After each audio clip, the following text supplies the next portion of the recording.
नमस्कार, देशोन्नतीमध्ये मी साक्षी आपलं स्वागत करते। अमेरिका स्थित उच्च तंत्रज्ञान कंपन्यांमध्ये परदेशी कौशल्यधारी कामगारांची भरती करण्यासाठी आवश्यक असलेल्या H-1B व्हिसाच्या शुल्कामध्ये प्रचंड वाढ करून ते वार्षिक $1,00,000 म्हणजे भारतीय चलनानुसार साधारण 88 लाख रुपये इतके करण्याचा निर्णय अध्यक्ष डोनाल्ड ट्रम्प यांनी घेतलाय। यामुळे अमेरिकेत कामासाठी गेलेल्या आणि जाऊ इच्छिणाऱ्या हजारो भारतीय तंत्रकुशल कामगारांना सर्वाधिक फटका बसणार आहे। रोजगारात अमेरिकी स्थानिकांना प्राधान्य देण्याच्या या धोरणाचा झाकोळ भारतीयांच्या अमेरिकी स्वप्नांवर येणार हे स्पष्ट आहे। सध्या हे शुल्क वार्षिक $2,000 ते $5,000 भारतीय चलनात 1,76,000 ते 4,40,000 रुपये इतके आहे।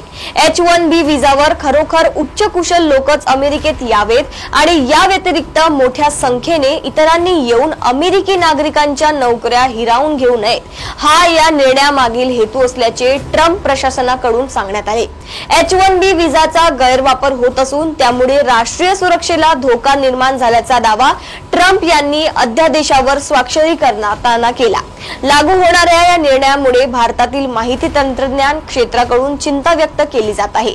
या निर्णयाचा परिणाम तपासून पाहिला जात असल्याची सावध प्रतिक्रिया परराष्ट्र खात्याने दिली। हा निर्णय अविचारी आणि दुर्दैवी असल्याची टीका अमेरिकेच्या काँग्रेस सदस्यांनीही केली।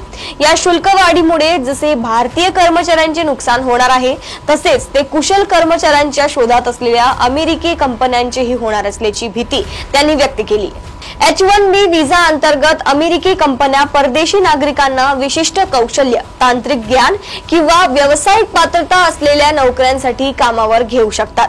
विशेषतः माहिती तंत्रज्ञान, अभियांत्रिकी, वैद्यकीय, वित्तीय सेवा, संशोधन अशा क्षेत्रांमध्ये हा व्हिसा अधिक प्रमाणात दिला जातो। या व्हिसाधारकांना अमेरिकेत राहून काम करणे शक्य होते आणि काही वेळा आपल्या कुटुंबालाही बरोबर नेता येते।